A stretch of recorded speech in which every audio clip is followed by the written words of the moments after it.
Hello, everybody. This is Eleni, and this is Marcus Bird. And Marcus is currently getting into the space of he's preparing himself to channel. So, for those of you who are new, this is a series that we run every single week called Channeling with Ameed. Ameed is a higher dimensional being that Marcus Bird channels. Marcus has been channeling Ameed now for the last 25 years or so. And we are so fortunate to be able to speak to a domain that is not of this three-dimensional realm.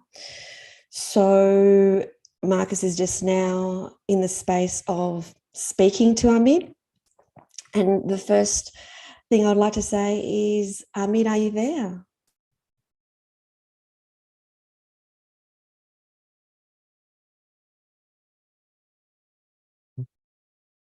It is with much joy and excitement that we come here to be in your presence in this moment.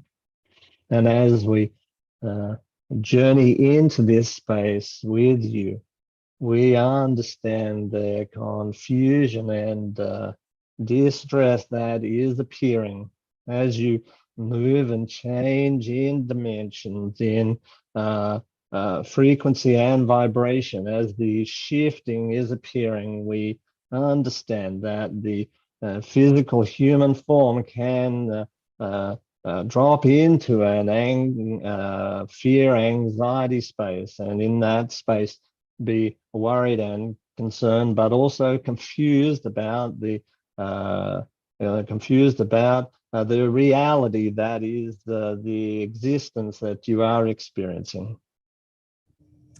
Thank you. Yeah, there is a bit of confusion on the planet at the moment. But before we go there, I just thought that I would ask you a question, Ameed, I haven't asked you before, which is, which dimension are you from? Can you give us a little bit of information about, where you reside? Yes, and this is the question that was asked when we began this journey. And we say, as we said then, that our existence is in the multiple dimensional time frames. The understanding that you must see is that the more expanded the awareness is, the dimensional existence is, the more you can see into the shorter dimensions, the lower dimensions. We sit in a dimension of higher existence, a dimension that you are journeying toward and journeying into. We exist in reality on a space in a system that is referred to as the Lyran system. This is where we exist in what you would consider physical form, but we are connected into higher dimensions of experience and reality. Our consciousness is connected at higher levels of this existence, which allows us to transmit through into other dimensions, into the what you might consider the lower dimensions. This is not the reality of this space. It is not a lower, higher hierarchical exposure like you experience on and in the third dimension. We exist in an expansive dimension of awareness. Your journey in this moment is to awaken this conscious awareness of other dimensional realities. Your journey in this moment is journeying through and into the next expansion of awareness, the next expansion of dimension. And one of the indicators of this is what you would consider the truth.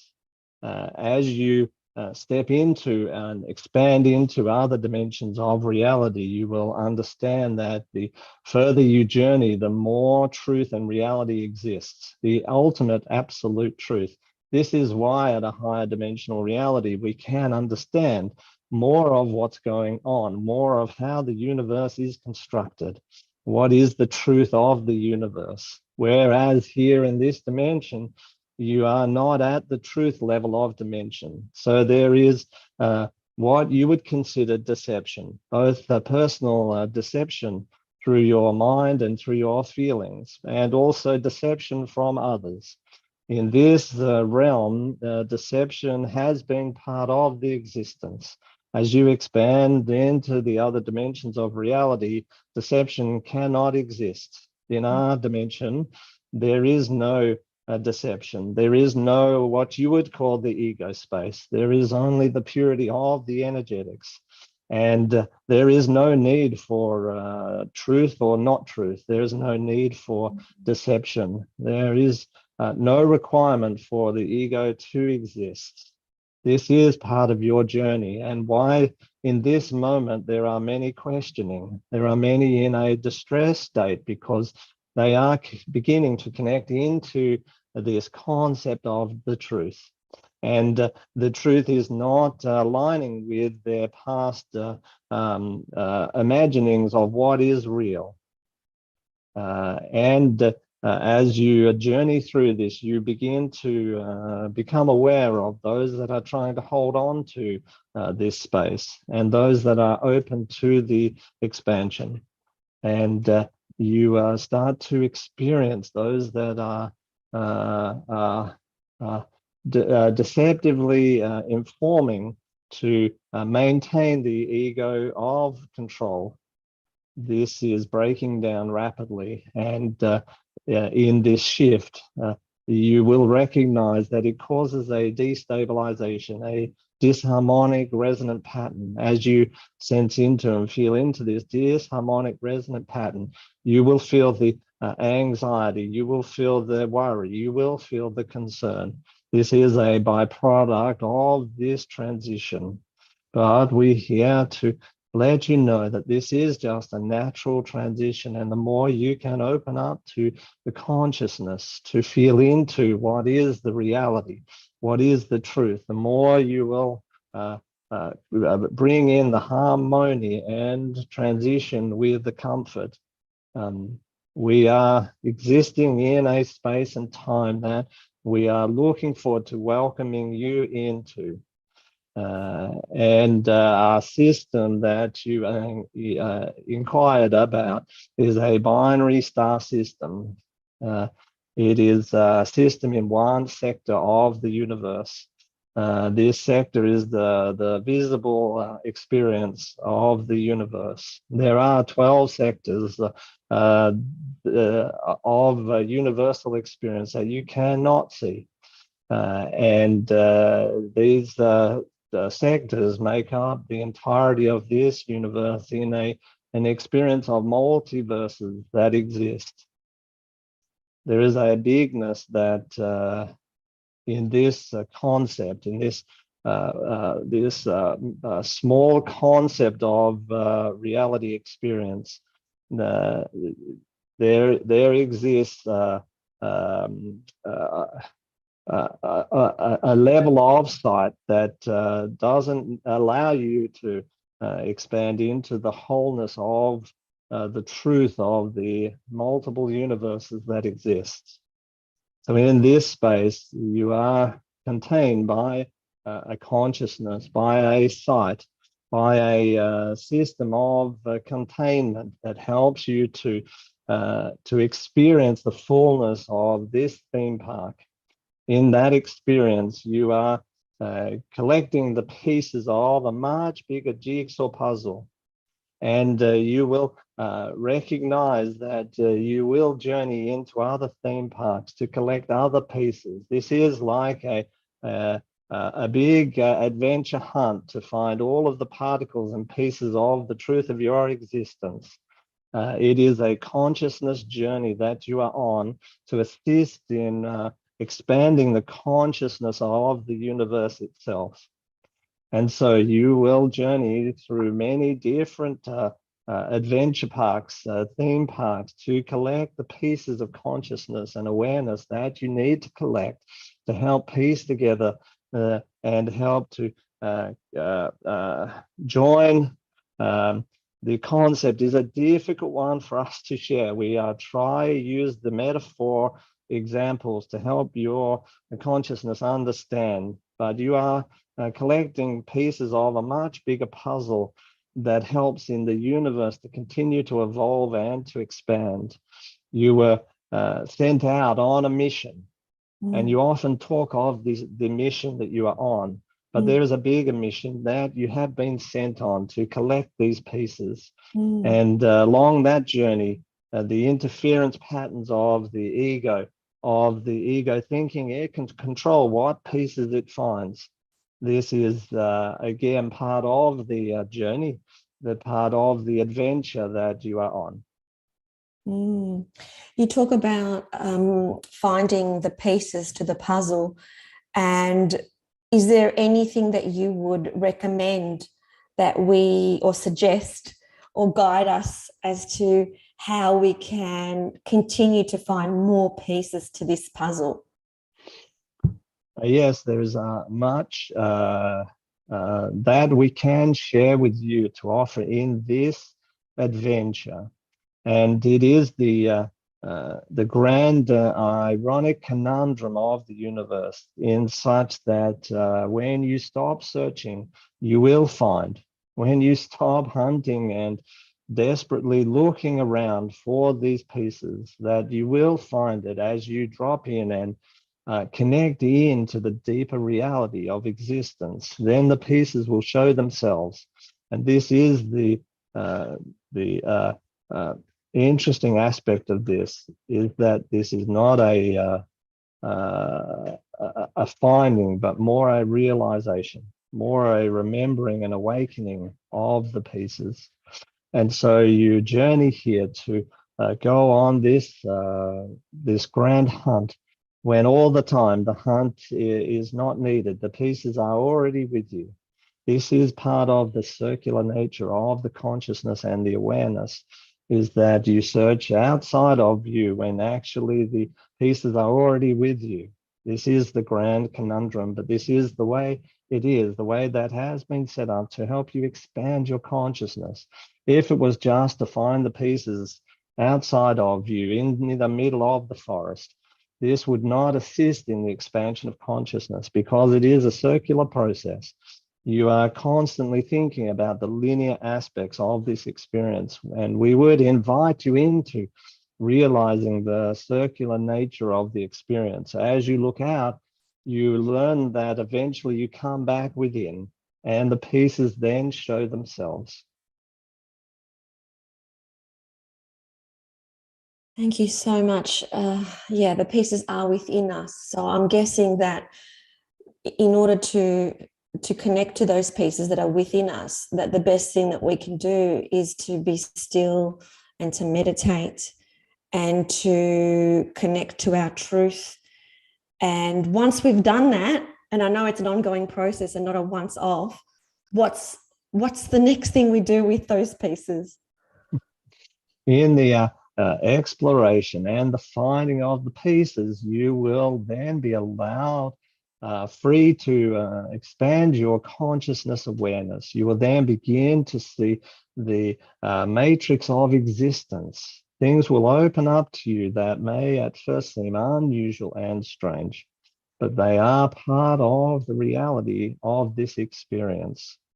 And as such, you will begin to broaden the awareness, the sight, the smell, the sound of the existence of a universe teeming with life. This will allow you to invite in the experiences of multidimensional reality. This is the awakening, the activation of this truth. And as you have experienced, when you connect in and utilize the opportunity of the plants that were planted here, that have been provided to you to assist in this process, you begin to realize the expansiveness and the color, the sound, the amplification, the activation of the truth of existence.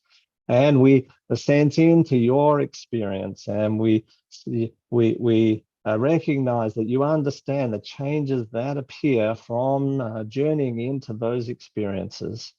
This is an experience that has been gifted to you.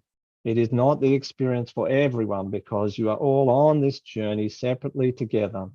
But it is the same outcome is what you are looking for. You will find is the reconnection, the remembering, the reunification back into a universe teeming with life, but being able to experience the broadness of this existence. You are collectively assisting in the process of expanding and continuing to evolve the consciousness of this universe. Thank you. Just one final question, which is for those of us who are here to increase the awareness and to help the awakening process. And I know we're all here to do that. But for those of us who are here to speak and really hold that beacon of light so people can see it and people can hear it and people can know it, what advice would you give or guidance to light workers who want to step into their highest expression and their highest purpose, but they're not quite sure what the next thing is that they should do? We would invite that the most important thing is that you find the stability, that you sit in a harmonic, stable space. For the answers that you seek are already in existence. They are already in your field of reality. And when you look and search for this experience, you will not find it. It is not therefore the external search, but rather the internal search of harmonic resonance. The most important thing that you can do as a beacon of light is to find that harmonic space, that stable energy, stable resonance space. For in your expression of the stability, of the harmonic resonance, you will invite others to open up to a more expansive conscious state. This is a space of what you might think of sitting in the middle, in the center point. For in the center point is the information that you are looking for. It is the place where where the wisdom exists. And as the conscious helper, the conscious light source, it is important that you remain in the stable state, the most harmonic position possible. For the transfer of wisdom is not in the speaking at the other, but for them to experience your energy, for the transition of knowledge and wisdom to happen at a energetic resonance level, not so much at the language level. What you must understand about the language is that the words are irrelevant. It is the frequency, the resonance behind the words that are the importance. This is where the truth of the information exists, in the frequency and the vibration of each of the sounds that are appearing in this moment. It is why you can listen to other dialects, other languages, and still receive the wisdom and the information. Beautiful. Oh, thank you so much for that beautiful wisdom once again. I so appreciate, and I'm sure anybody else is listening is appreciating your guidance and your wisdom, and really thank you so much for today. We are much in joy and celebration for your invitation for us to be here and to share this wisdom with you. We are here as what you would call mentors, and each one of you has this opportunity. There are many that are here and wanting and talking with you, conversing with you. It's time for you to sit back and to listen, to receive. This is the invitation that is possible in this moment, in this time space. And when you return once again to the family of light, you will also take your space as the mentor to assist other species and plants do exactly this that you are experiencing in this moment. So we are much with joy and gratitude for your acceptance of this journey to find the pieces to help bring the resonance harmony back into the evolutionary universe. Thank you. Thank you.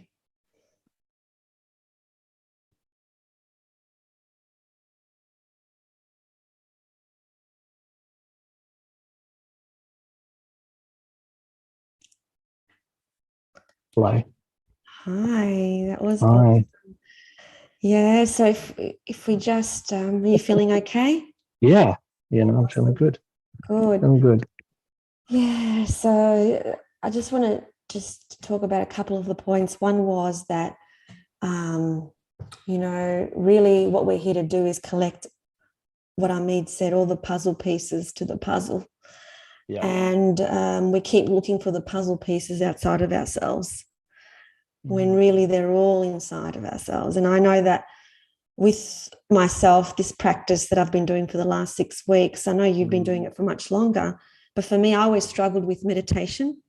I always thought, what's the point? Like, my head is so busy, like I just can't, I can't quieten the mind. Yeah. And then it came to me, that's why you need to meditate.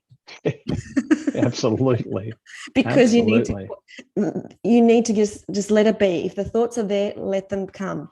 Yeah. And over time, I've learned for them to get, less and less and less and less. And if the thoughts just come, rather than judging them or being annoyed with them, it's just like, let them come, let them go. Yeah. And I've been doing twice a day meditation for the last 6 weeks. And that's the other thing that Ameed said was it's about always coming back to the center. And that's what we need to do is just hold this, what was the word? Like this, so that we're not fragmented, so that we're not all over the place. Totally. Hold this center. And totally. Meditation has really, really helped me in that sense. Yeah, absolutely. It will.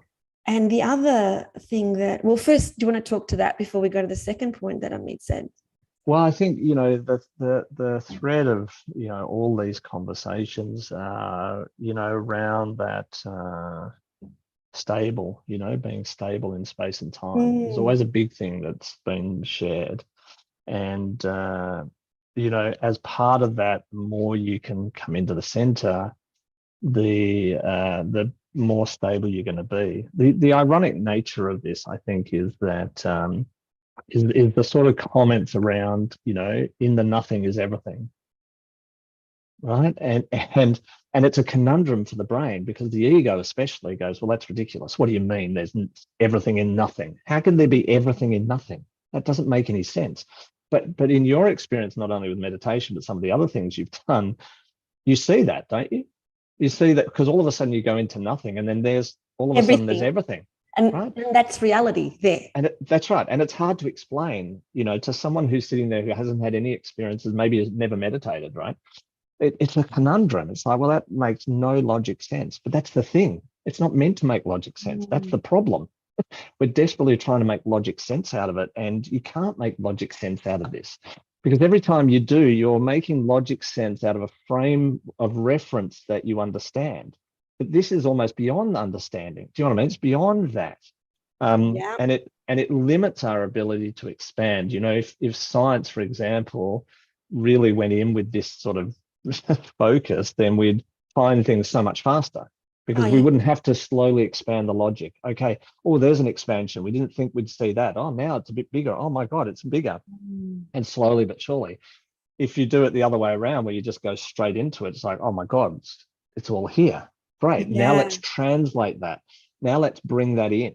That's the difference. Whereas if you go the other way, you're desperately trying to make sense of it all.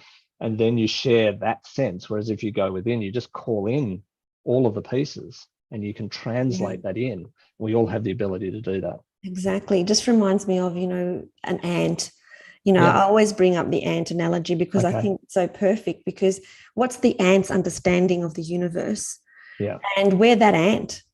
And so we're trying to create this logical framework around what we see and what we know, when there's a whole universe out there that we need to just be open to receiving. Yeah. And it's just trying to understand, well, what's the point? Do you know what I mean? I mean, the grand question we all have is what's this all about? Like, what is the purpose?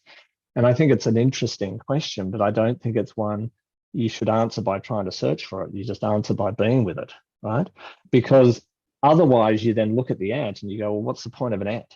I mean, it's an ant. It doesn't know anything. It doesn't build things. It doesn't drive cars, and it doesn't do that stuff. Therefore, it's obviously not very intelligent.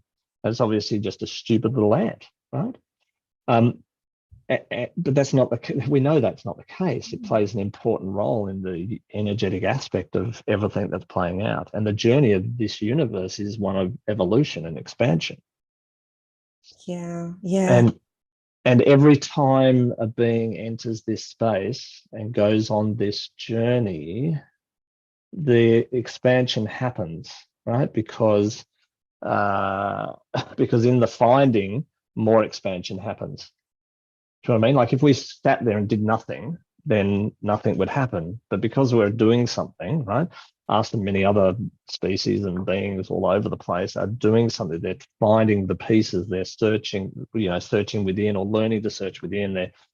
They're, all of a sudden, I mean, it's a bit like, what's the analogy I want to bring up?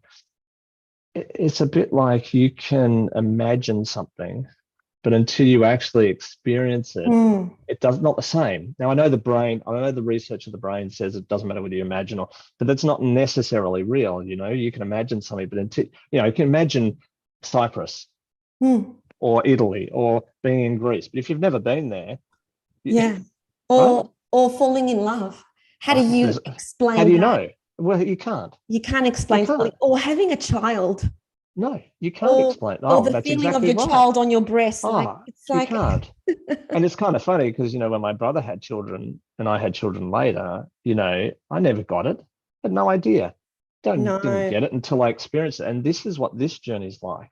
So we might sit on the other side of the veil and go, okay, to help us expand, we grow this awareness, we forget and then remember or whatever the journey is. And that promotes a more expansive universe. We can sit on the other side and go, oh, that's silly, just don't need to do that, I'll just expand. But you can't expand until you've been into it. Until you've forgotten and remembered again. That's part of the breathing of expansion, right? Which is, I'm going to forget and then remember. And every time you forget and remember, it expands more, it grows more. This is why things have grown on the planet and more consciousness and awareness have come and science has grown and all sorts of things because of the breathing of that, right? Someone comes into the earth, forgets, remembers, leaves, comes back in, forgets, remembers, leaves. But each time that happens, there's more expansion. Yeah. And that's just beautiful. I love those analogies. And the second part that Ameed said was, because I said, well, once we have the puzzle pieces that she talked about, what then? What do we do with them? Yeah. And what she said, it's and this is, I think, really important. It's not about what you say. Yeah. So for those of us who are speakers or it's not the words, it's not the language, it's not how you say it. I'm part of Professional Speakers Australia, and they always talk about the certain formula of presenting or whatever. It's not about that. It's about the energy you hold. Yeah. Yes. And so when in all the pressure that comes off when you just think, it's just the energy you hold. So if you're in your heart before you go on stage or before you do a live or before you speak to someone, it doesn't matter how great your PowerPoint looks. It doesn't matter what words you use. People can feel you. It's exactly right. They tap into that. I think that's always the most important. Every time I've gone to present, just before I present, I let go of everything I'm presenting and go, how do I want to, what's the feeling? What's the energy I want to express, and sometimes it's having fun. And I often say when I've taught people public speaking or sort of spoken about it, I always say that the audience is going to follow you. So if you're having fun, they'll have fun. If you're connected, they'll be connected. Do you know what I mean? If they will follow you. Yeah. So if you're stressed or worried or shit, am I going to forget something? Then of course that's the energy. They're going to be sitting there going, oh my God, have I forgotten something? I've got to write everything down. Oh my God. Yeah, Right. exactly. So I Exactly. think that's how it flows. And so for people like in our community who want to step up into their mission and their purpose, Yeah. and they get so stuck in, but what do I say? Oh, totally. All the time. Don't they?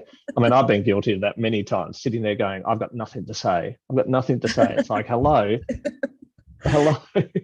Exactly. I think we all do. And so it's Yeah. just a reminder that you're just feeling something, just come on and speak on whatever. Yeah. Yeah. And people will feel along with you. Yeah. And at the end of the day, it's not about the words, It's not the about the energy words. behind the words, That right? was, So if your intention is, I really want to share with people, and I think we can connect with intention. I see a lot of people when I talk to them, they connect with intention. I want to share my wisdom, I just want to help the world. I just great. But then they get bogged down with, what do I say? What's the words I use? Okay, don't worry, just blab on about, who cares? Hold the energy, the essence of yeah. what you're saying, like, and the rest will look after itself. Whereas the old paradigm is we'll use these Yes. words, start the sentence this way, finish this way. And we've done that too, Yeah. Yeah. because Oh my God, have we ever? that was the old way. That was the Yeah, old it way. And was. it worked up to a certain point, but we're now entering a Did. different era. And so We really, are so much. we've just got to, what I got from that was we just need to be more still, find our Yeah. center, connect Yeah. in, and then Yeah. share the energy that we're holding when we're in that space. Yeah. That's it. It's not Totally. very complicated. That's it. It's not. It's not. It's really simple. This new way of living is actually very simple. And I think if you do that, you call in other people to do that. You call in their energy to do that. Right now, with the various timelines we're running and people doing weird, strange things, whatever you want to believe people, others are doing. I think the most important thing right now is to call in someone's spirit, that human spirit. Because I think, when we see the human spirit coming together in natural disasters, for example, people come from all around the world to help people they don't know in countries they've maybe never been to, right? This is the human spirit. And I think the essence of the human spirit is that it doesn't want to hurt him. It wants to build unity. It wants to bring us together. It doesn't want to hurt. So anyone who's doing anything that might seem negative towards that, they're not connected with the spirit. They're connected with ego or connected with some, I don't know, whatever you want to call it. But I think when you tap into this, what she was talking about today, is you naturally tap into the spirit. Yeah. Whether you call it universal spirit or the human spirit or whatever, it's that energetic quality of truth. And the human spirit is something we know is true. We all have it. It doesn't matter whether you speak Greek or German or French or English, or it's irrelevant. We all have it. Yeah. And when we tap into it, it's very hard to then not collectively work together. Very hard when that human spirit's really strong, because we're all the same. Doesn't matter whether we've got a different color skin or we look slightly different, or you're a woman or a man or a whatever, right? However you want to identify, that spirit is still the same throughout all of us. It's exactly the same. We're all part of the same ocean. That's right. Each different waves, different, expressing in a different way. And that's what makes it fun, is that we are all expressing in a different way, but we all come from the same place. All the same place. So that's beautiful. Yay. Beautiful place to finish up this live. That was great. Great conversation. So super good conversation. Yeah. So if you guys want to continue to listen to this beautiful wisdom, just subscribe to this channel. And we need more people to hear these messages. So definitely. awesome. Definitely. Yay. Thank Excellent. you, Marcus. Thank you, everybody.